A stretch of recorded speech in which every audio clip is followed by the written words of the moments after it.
possible, and to leapfrog to clean energy, and to leave their forests intact while pulling themselves out of poverty, because it is their right, okay? So we've got to do that in 10 years. We don't start in 10 years. We have to get it done in 10 years, in that decade of the Green New Deal.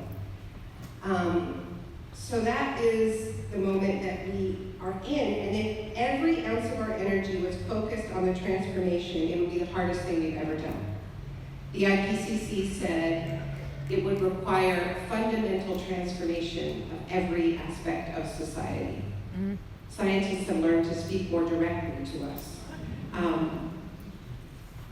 But we're not able to put everything into it, because what is actually happening in this most fateful moment is that in country after country, the men rising to the highest offices of their respective lands are actually planetary arsonists who seem determined to torch this planet with glee. Yeah, I'm talking about Donald Trump, but I'm not just talking about Donald Trump.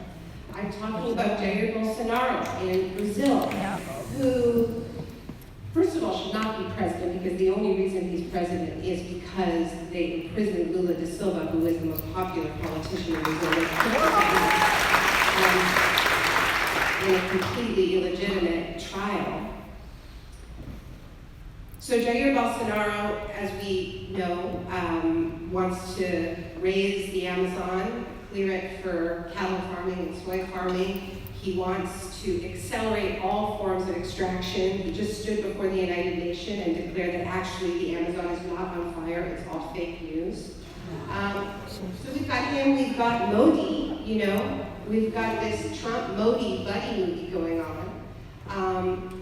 And if you want to know how scared we should be about a second term of Trump, look at what a second term looks like under Modi. It is not just a continuation of the last term. How these guys see re-election is absolute license to wage war. He is doing it in Kashmir, he is doing it against Muslims, he is doing it against tribal people in India. It is absolutely unmasked. It is terrifying. So we have Duterte and on, Matteo Salvini in Italy, and there is a formula that we're seeing from these strong men figures around the world. And I'm putting this in global context because I think when you're sort of inside the fire in the United States, there's a tendency to see things only in our own national context. But this is a global phenomenon that is happening. Scott Morrison in Australia, Scott Morrison, he's known for having taken a lump of coal into the Australian Parliament and sort of fondled it and explained how coal is wonderful for humanity, and this is why Australia is going to dig the world's largest coal mine. This is who is in the highest office in Australia. Is it any wonder that he gets along so well with Trump? These guys have a formula that they share. Every case is different, but they are all sharing strategies around this war on truth, right? The way they are using social media to advance their misinformation campaigns, the way they have these very sharply defined insider groups, right? The real Americans and the real Indians, real Israelis, they're in groups, right? And then they're out groups. Right? The out groups within their national borders and in particular outside of their borders. And they all have their own supremacist logics. In this country, it is white supremacy. In India, it's Hindu supremacy. In Israel, it's Jewish supremacy. It is playing out around the world. And these guys are trading strategies. They're trading contractors to build concentration camps. There is a formula here that is emerging, and it divides nations against each other and distracts us so that they are able to move forward with the real business at hand, which is pillaging the last wilderness on our planet for profit. That is what they are all up to. That is our moment in time. And so we find ourselves, and this is why I called the book On Fire, because we are facing these two fires. The climate fires raging around the world, and you know all about that here in the Bay Area, where you've been through a couple of summers where weeks went by when you couldn't see the sun through the haze, and when students lost school days to smoke days, and there was that lid on the world and that closing off of all sense of possibility, and that is nothing compared to what the fires that people are living right now in Bolivia, in Brazil, in the Canary Islands, in Siberia, and on and on and on, and never mind the storms. Yet another summer of record-breaking storms because our oceans are so much warmer. Our planet is on fire, and we also face these fires of hate that are also burning out of control. And these two fires are fueling each other, and it's not a coincidence that they are raging at the same time. What these strong men are tapping into, I think, is this knowledge that we all have that our planet is unraveling, we feel unsafe, our home is in deep trouble, and they're tapping into that fear for their own gain. And I don't care if people say they believe in climate change, they don't believe in climate change, that's a distraction. We all know that something is deeply, deeply wrong.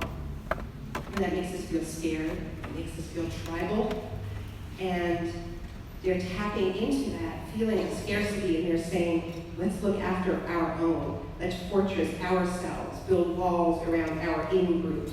Meanwhile, they're buying land in New Zealand on high ground to protect themselves, right? And they're moving money from,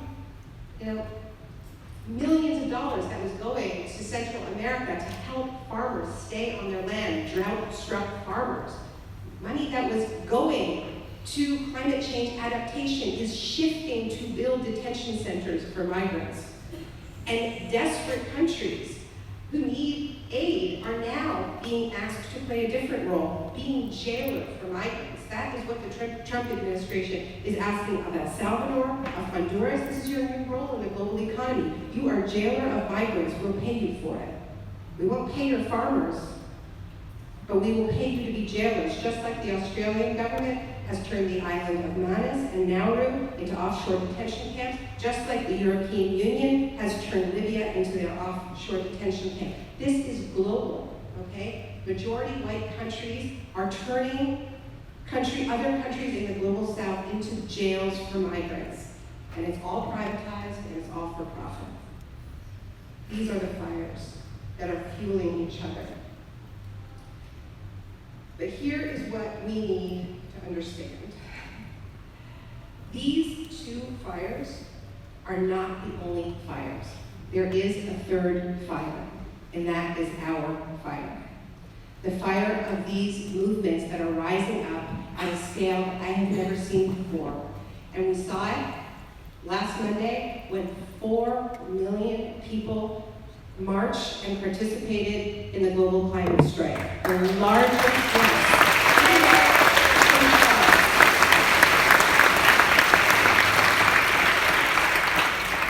These are the fires of our movements, and they are fierce, and they are international and internationalist, a global movement that has been woven by children standing up for each other, regardless of nationality, utterly uninterested in borders.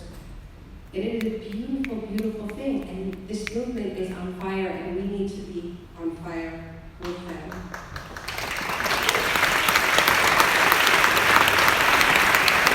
The indigenous rights movement is on fire.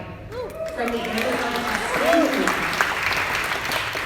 putting bodies on the line to stop deforestation, to stop oil and gas pipelines, new coal terminals. And ours are the fires of the fossil fuel divestment movement, which just, 10 days ago, won one of the biggest victories in this 7-year-long campaign, which is to get the UC system to finally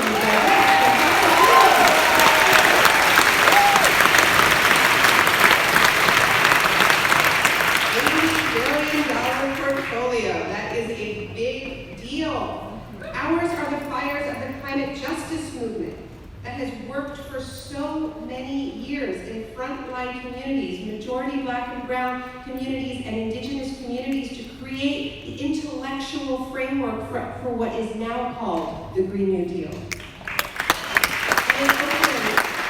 And in Oakland, you have some of the most wonderful and powerful climate justice organizations like Movement Generation, like APEN, so many incredible groups that made this framework and are part of the Climate Justice Alliance. And we have the fires of this incredible new young movement that takes its name from that ball of life-giving fire in the sky, the Sunrise Movement, who did something just amazing after the Democrats won back Congress in the midterm elections. They didn't throw a parade. They occupied Nancy Pelosi's office and said, we want to bring a new deal. They were visited by Alexandria Ocasio-Cortez and Rashida Tlaib, and the rest is history. And here we are now, just a few months later, and almost every candidate that wants to lead the Democratic Party is having to swear their allegiance to this thing that nobody was talking about just a few months ago. And they're competing with each other for how many trillions of dollars they're going to spend on it, and it is a beautiful thing. And CNN spent 7 hours debating these climate plans with the various candidates. And that is because this movement is on fire. It is amazing. So, that is why I called the book On Fire. That is what we need to be. We can't be sort of in favor of beating these planetary arsonists, these people who are waging war on the future itself and on the web of life. I met a young organizer from Sunrise the other night at one of my events. And the first thing she asked me was, do you think I can have kids? I cannot tell you how many young people are asking me this question. They don't believe they have a future. We have to fight for that future. And we have to fight these guys with everything we have. There is something beautiful about fire. There's something cleansing and powerful about fire. We can't be afraid of our fire. Our fire is not the fires of destruction and annihilation like those of the arsonists. It is a cleansing fire of creation that burns bright and that is able to clear away all of the debris that is standing in our way. And that's what we need to harness. We need to clear away the debris. Maybe it's inside of us. We all have some debris inside of us that is standing in the way of the focus that we need to do the work. But we sure have some debris that we need to clear away out here on the outside. So we need this fire to burn bright enough to clear away the debris of the deniers who are still spreading so much disinformation, doubt, lies about whether this is even happening at all, whether it's real. We have to clear away that debris of the deniers. And we need our fire to burn bright enough to clear away the debris of the distractors who are trying to get us to focus on pretty much anything other than the fact that the world is on fire. When I was interviewing Greta the other night, she was saying, I keep saying like the world's on fire, and they are going, but look at what you're wearing. We've got to burn away the debris of the distractors. We also have to burn away the debris of the doomers. You know those doomer dudes, the right-wing New Yorker? They tell us it's all too late, and it's human nature not to care about the future and just to care about ourselves and just to want to go shopping. We need to clear that away too. We also need to clear away the debris, most of all, of the dividers, turning us against one another when we need to be more united, more powerful, more focused than we have ever been before. The UK climate strikers have a slogan. They say, Greta is the spark, but we are the wildfire. So we gotta be the wildfire. Thank you.